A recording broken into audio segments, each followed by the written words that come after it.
السلام علیکم ورحمۃ اللہ وبرکاتہ نحمده ونصلی علی رسولہ الکریم اما بعد۔ آج کا سبق سن لیجئے۔ آج کا سبق کی سرخی ہے حضور صلی اللہ علیہ وسلم کی سیرت پارٹ نمبر 32۔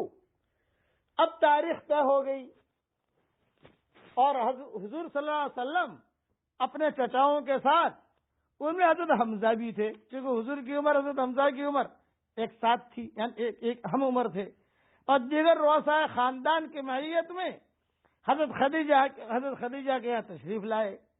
آپ صلی اللہ علیہ وسلم نے اس دور کے اعتبار سے ایک اچھا جوڑا پہنا تھا، اور حضرت خدیجہ نے بھی اپنے گھر میں ہر قسم کا اس دور کے اعتبار سے، چونکہ حضرت خدیجہ کا تو رئیسہ تھی، تو انہوں نے سب لوگوں کے لیے کھانے کا انتظام وغیرہ جو بھی شادی میں ہوتے وہ تیار کر رکھا تھا۔ ابو طالب نے خطبہ دیا۔ عربی تو جملے نہیں پڑھتا، لیکن میں ترجمہ کرتا ہوں۔ ابو طالب نے سامنے خدیجہ بیٹھی ہیں، ان کے رشتہ دار بیٹھے ہیں، ایک طرف حضور صلی اللہ علیہ وسلم ہے، حضور صلی اللہ علیہ وسلم کے چچا ہیں سارے کے سارے، اور یہ سارے کے سارے رؤسائے خاندان ہیں۔ ان میں ابو جہل بھی تھا، ابو لہب بھی تھے، سب تھے، جتنے بھی خاندان والے تھے وہ سب تھے۔ تو ابو طالب نے خطبہ پڑھا۔ اس کا ترجمہ یہ ہے، محمد وہ ہے کہ قریش کا جو جوان بھی شرف، رفعت، فضیلت اور عقل میں آپ کے ساتھ تولا جائے تو محمد ہی بھاری رہیں گے۔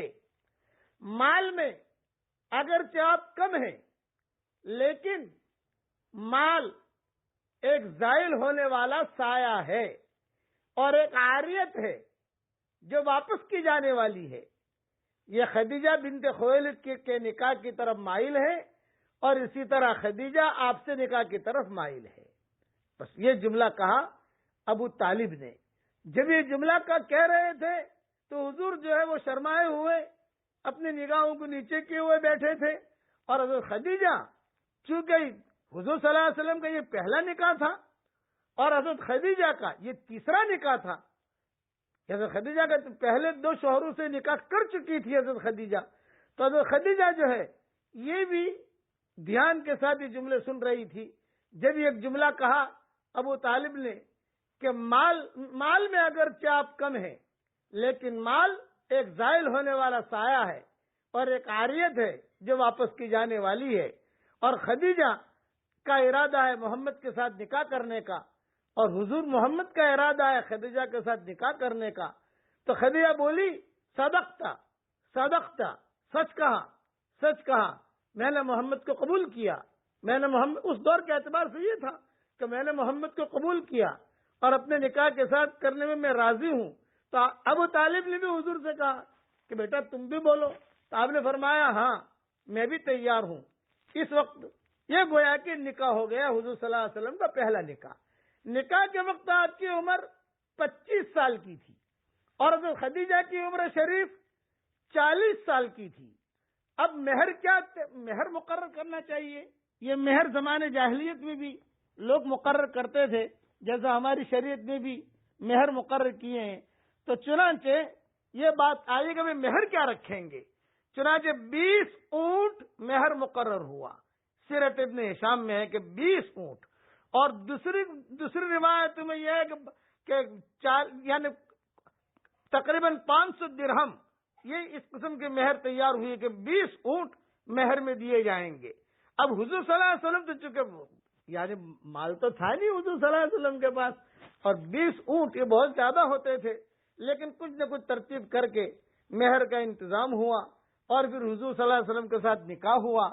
اور جب شب زفاف میں حضور صلی اللہ علیہ وسلم خدیجہ کے ساتھ غرفہ خاص میں داخل ہوئے، تو حضرت خدیجہ نے ہاتھ پکڑا، اور ہاتھ پکڑ کر کہا کہ دیکھو محمد، میں آپ کا یہ ہاتھ پکڑ رہی ہوں، اس سے میرا کوئی اور ارادہ نہیں ہے، لیکن ایک بات کا مجھ سے معاہدہ کر لیجئے۔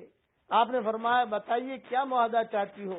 یوں فرمایا، خدیجہ نے روتے ہوئے شب زفاف میں سب سے پہلے جو حضور صلی اللہ علیہ وسلم کی شب اور خدیجہ کی بات ہو رہی ہے وہ یہ ہو رہی ہے کہ خدیجہ نے کہا کہ آپ کی پیشانی پر نبوت کا نور مجھے ٹپکتے ہوئے محسوس ہو رہا ہے، اور آپ کے پیشانے پر میں دیکھ رہی ہوں کہ آپ کو اللہ نبی بنائے گا، اور یقیناً اللہ آپ کو نبی بنائے گا۔ آپ کی عمر 25 سال کی ہے، بس ایک معاہدہ میرے ساتھ کر لیجئے، جب اللہ آپ کو نبوت دے اور اللہ آپ کو نبی بنائے تو خدیجہ کو طلاق مت دے دینا، خدیجہ کو اپنے حرم سے نکال مت دینا۔ یہ جملہ جب حضور نے سنا تو حضور صلی اللہ علیہ وسلم بہت روئے شب زفاف میں۔ یہ فرمایا میں اس قسم کا بے غیرت آدمی نہیں ہوں، میں اس قسم کا نہیں ہوں، میں اللہ تعالی، اب اللہ کا کیا نظام ہے نبوت کا، یہ تو وہ تو بعد میں پتہ چلے گا نبوت جب ملے گی، لیکن اس کا فکر نہ کریں۔ تو حضور صلی اللہ علیہ وسلم کے اس طریقے سے نکاح ہوا اور اس طریقے سے شب زفاف میں داخل ہوئے۔ بقیہ تفصیل انشاءاللہ کل پوری کروں گا۔ پڑھ لیجئے میرے ساتھ، سبحان اللہ و بحمدہ عدد خلقہ و رضا نفسہ و زنت عرشہ و مداد کلمات۔